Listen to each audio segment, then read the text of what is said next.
بسم اللہ الرحمن الرحیم۔ السلام علیکم سامعین و ناظرین۔ آج موضوع ہے قرآن مجید، کیونکہ ماہ مبارک رمضان شروع ہو چکا۔ ماہ مبارک رمضان میں قرآن مجید پڑھنے کی بہت زیادہ فضیلت ہے، بہت زیادہ درجات ہے، بہت زیادہ ثواب، اتنے تک کہ ایک آیت ایک قرآن مجید کے برابر کا ثواب رکھتی ہے، خلوص دل سے پڑھی جائے۔ قرآن مجید کیا ہے؟ قرآن مجید کے لیے خود اللہ قرآن میں فرماتا ہے بسم اللہ الرحمن الرحیم، الف لام میم ذالک الکتاب لا ریب فیہ ھدی للمتقین، کہ بے شک یہ وہ کتاب ہے، قرآن مجید وہ کتاب ہے جس میں کوئی بھی عیب نہیں، جس میں کوئی بھی کمی کجی نہیں، جس میں کوئی بھی ایسی چیز نہیں جو مخفی ہو، ظاہر نہ ہو۔ خشک اور تر کا ذکر کیا گیا ہے قرآن مجید میں، ہر چیز کو سما دیا گیا قرآن مجید کو۔ اور کیا ہے یہ؟ فرماتے ہیں کہ ذالک الکتاب لا ریب فیہ ھدی للمتقین، یہ کتاب ہدایت ہے پرہیزگاروں کے لیے، جو معرفت کے ساتھ اللہ پاک سے ڈرتے ہیں ان کے لیے ہدایت ہے قرآن مجید۔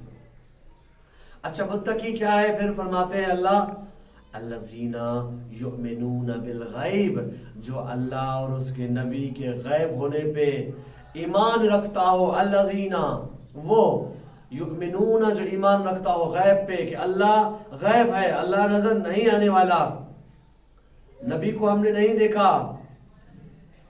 فرمان صاحب لکھتے ہیں کہ یہاں اللہ نے فرمایا الذین یؤمنون بالغیب، وہ مومن حقیقی ہے جو 12ویں آقا امام زمانہ علیہ السلام کے غیب پہ ایمان رکھتا ہوگا۔ الذین یؤمنون بالغیب ویقیمون الصلاۃ ومما رزقناہم ینفقون، اور وہ نماز کو بھی قائم کرتا ہو، پڑھتا ہو، قائم رکھتا ہو نماز کو، اور زکوٰۃ بھی ادا کرتا ہو نماز کے ساتھ۔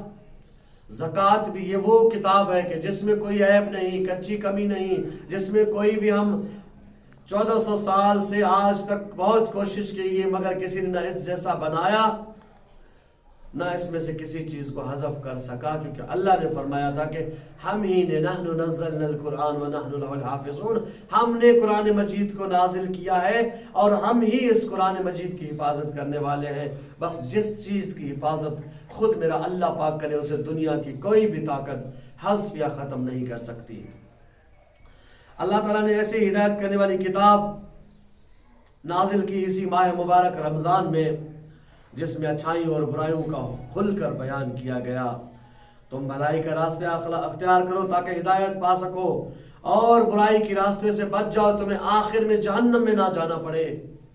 قرآن حکیم ایک ایسی نصیحت ہے قرآن کریم کہ جو دھوکہ نہیں دیتا، اور ایسی ہدایت ہے، ایسی ہدایت کرنے والا ہے کہ جو گمراہ نہیں کرتا، اور ایسا بیان کرنے والا ہے کہ کبھی جھوٹ نہیں بولتا۔ قرآن مجید گھروں میں غلافوں کے اندر سجا کے رکھنے کے لیے نہیں ہوتے عزیزان گرامی۔ قرآن مجید ماہ مبارک رمضان میں صرف فر کر کے پڑھنے کے لیے نہیں ہوتا۔ قرآن مجید اترا ہے تو اسے سمجھنے کے لیے اور اس پہ عمل کرنے کے لیے اتارا گیا۔ قرآن مجید کو صرف قرآن خوانیوں پہ کے لیے ہم محدود نہ کر دیں، قرآن مجید کو صرف اپنی مصائب اور مشکلات کو دور کرنے کے لیے نہ پڑھیں۔ خدا را ہمیں چاہیے کہ ہم قرآن کو صحیح طریقے سے سمجھ کے اس پہ عمل کرنے کے لیے قرآن مجید کو پڑھیں۔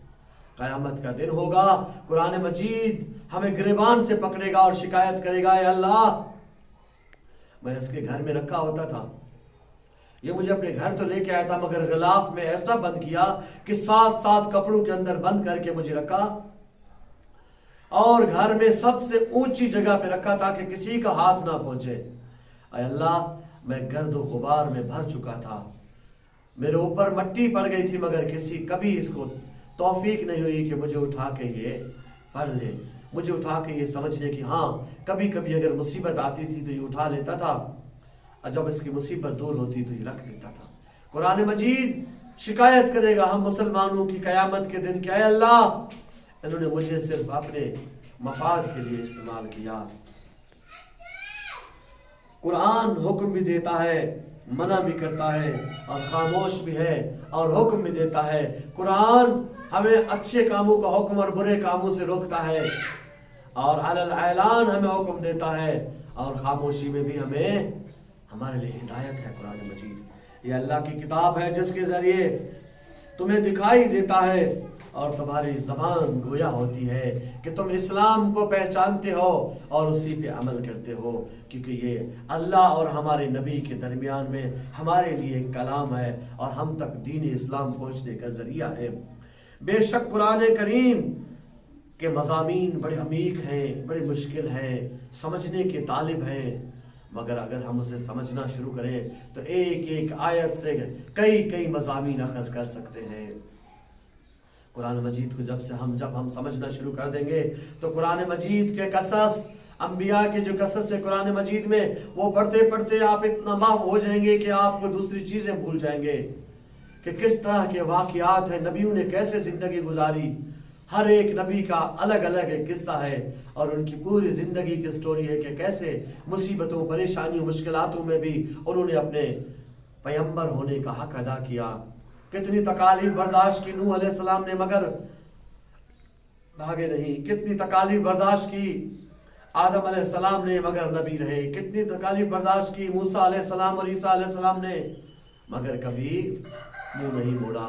ابراہیم علیہ السلام کے اوپر مصائب آئے، منہ نہیں موڑا، کیوں؟ کیونکہ اللہ نے یہ پیغمبر بھیجے تھے، ان کے پاس معرفت خدا تھی۔ بس قرآن کے عجائب نہ مٹنے والے ہیں اور اس کے لطائف اور خوبصورتیاں، جو خوبصورت نکات ہیں وہ ختم ہونے والے نہیں ہیں۔ بس اندھیروں اور جہالت کا پردہ اسی سے چاک کیا جا سکتا ہے۔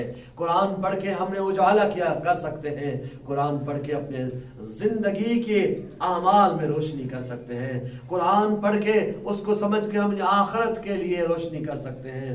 عزیزان گرامی، بے شک قرآن حکیم ہو، طاہر ہو، ظاہر ہو، شافع ہو، شافع ہے قرآن۔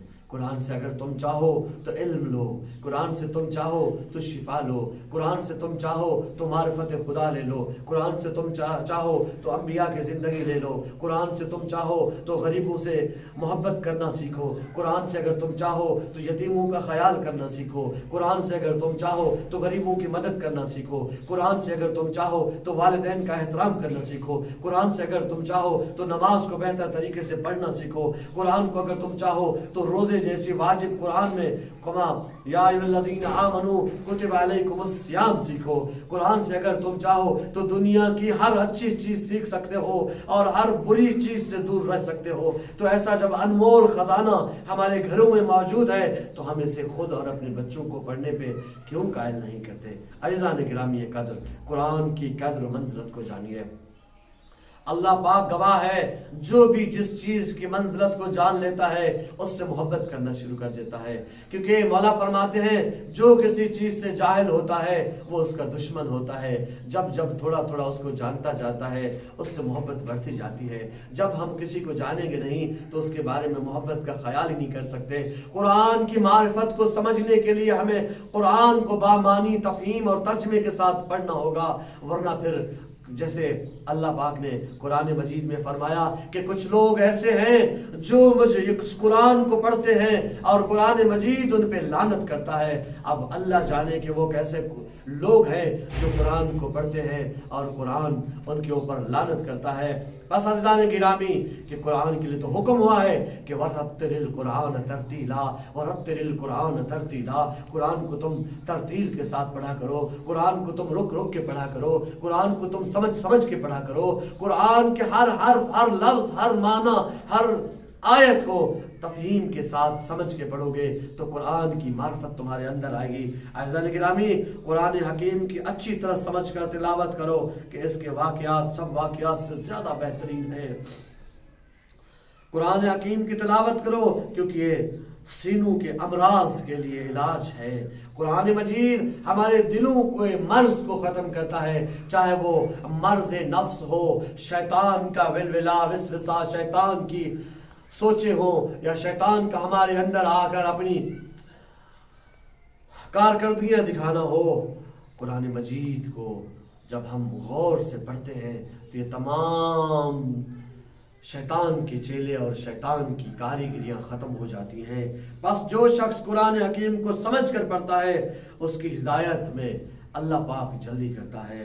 قرآن حکیم سے علم حاصل کرو، قرآن حکیم کو جان کے پڑھو۔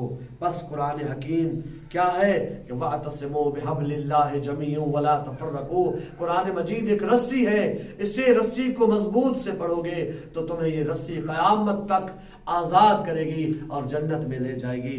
قرآن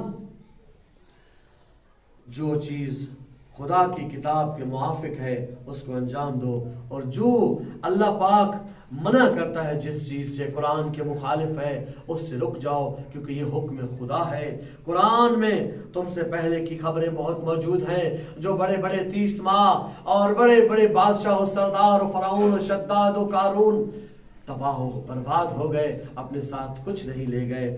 خدا را اس قرآن مجید کے ان بادشاہوں کی علم، ان بادشاہوں کے مال دولت و متاع کو دیکھ کے مال و دولت متاع کی امیدوں کو چھوڑ دو، خدا کی معرفت اور قرب حاصل کرنے کی کوشش کرو۔ کسی کو قرآن حکیم کے بعد کسی اور قانون یا کسی اور لائے عمل کو انجام دینے کی ضرورت نہیں۔ اگر تم مسلمان ہو تو تمہارے لیے کافی ہے کہ تم قرآن مجید کو فالو کرو، تمہارے لیے کافی ہے کہ تم پروفٹ محمد صلی اللہ علیہ وآلہ وسلم کے اوپر اتاری گئی قرآن کو من و ان تسلیم کرو، اور اس کے اوپر قرآن پہ کبھی بھی چوں چراں یا اس طرح مت کہنا کہ یہ ایسے کیوں آیت آئی، اس آیت میں ایسے کیوں لکھا ہے۔ ہمارے اندر اتنی وسعت نہیں کہ خدا کے مقابلے میں ہم سوال کر سکے کہ یہ کیوں ہے، یہ کیوں ہے۔ واللہ خدا کریم جانتا ہے کہ اللہ پاک کے بارے میں اس طرح سوچنا بھی شاید ہم کفر میں پڑ جائیں۔ قرآن حکیم کے عہد و پیمان یعنی ان کے احکامات کو بہتر طریقے سے انجام دو۔ قرآن حکیم اللہ کی مضبوط رسی اور امانت دار وسیلہ ہے، اس میں دل کی بہار اور علم کے سر چشمے ہیں، اس سے سر چشمہ علم کو حاصل کیجئے۔ قرآن حکیم ایسی شفاعت کرنے والا ہے جس کی شفاعت مقبول ہے اور اس کے بعد کبھی گمراہی نہیں ہے۔ بس جو ہدایت یافتہ ہیں انہیں چاہیے کہ وہ قرآن مجید سے استفادہ کریں، انہیں چاہیے کہ قرآن پڑھیں اور قرآن کو پھیلائیں۔ جیسے حدیث ہے، روایتوں میں ہے کہ وہ شخص سب سے بہترین ہے تعلم القرآن وعلمہ، جو خود بھی قرآن پڑھتا ہے اور دوسروں کو قرآن پڑھنے کی ہدایت اور پڑھاتا ہے دوسروں کو قرآن۔ تو قرآن اتنا عظیم اور ایک بڑی اللہ کی طرف سے تحفہ ہے کہ جو پڑھتا ہے اور پڑھاتا ہے وہ دنیا میں سب سے عظیم انسان۔ قرآن حکیم ایسی دولت ہے جس کی موجودگی میں کوئی فقر، کوئی پریشانی، کوئی فقر، کوئی آپ کے اگر قرآن سے معرفت ہے تو زندگی میں کوئی انشاءاللہ پریشانی مشکل نہیں آئے گی۔ قرآن حکیم سے اپنی بیماریوں کی شفا چاہتے ہو، مصیبتوں میں اگر چاہتے ہو کہ میرا کوئی سہارا بنے، اگر مصائب میں تم خود کو آزاد کرانا چاہتے ہو تو قرآن مجید کو کثرت سے پڑھا کرو۔ قرآن مجید میں رموز ہے، سورہ واقعہ پڑھو تمہیں اللہ پاک غیب سے رزق دے گا، سورہ یاسین پڑھو تمہیں اللہ پاک ہر پریشانی، ہر مشکل، ہر مصیبت سے بچائے گا، سورہ رحمان پڑھو تمہیں اللہ پاک دنیا میں نبیوں کی زیارت کرے گا اور تمہاری عاقبت بالخیر اور موت اچھی ہوگی۔ سورہ الحمد پڑھا کرو، کئی بیماریوں کے لیے شفا ہے سورہ الحمد۔ سورہ قل هو اللہ پڑھا کرو، 3 سورہ اخلاص پڑھنے سے قرآن پورے کا ثواب ملتا ہے۔ قرآن مجید کو پڑھا تو کریں ہم اپنے پروردگار تک پہنچنے کے لیے۔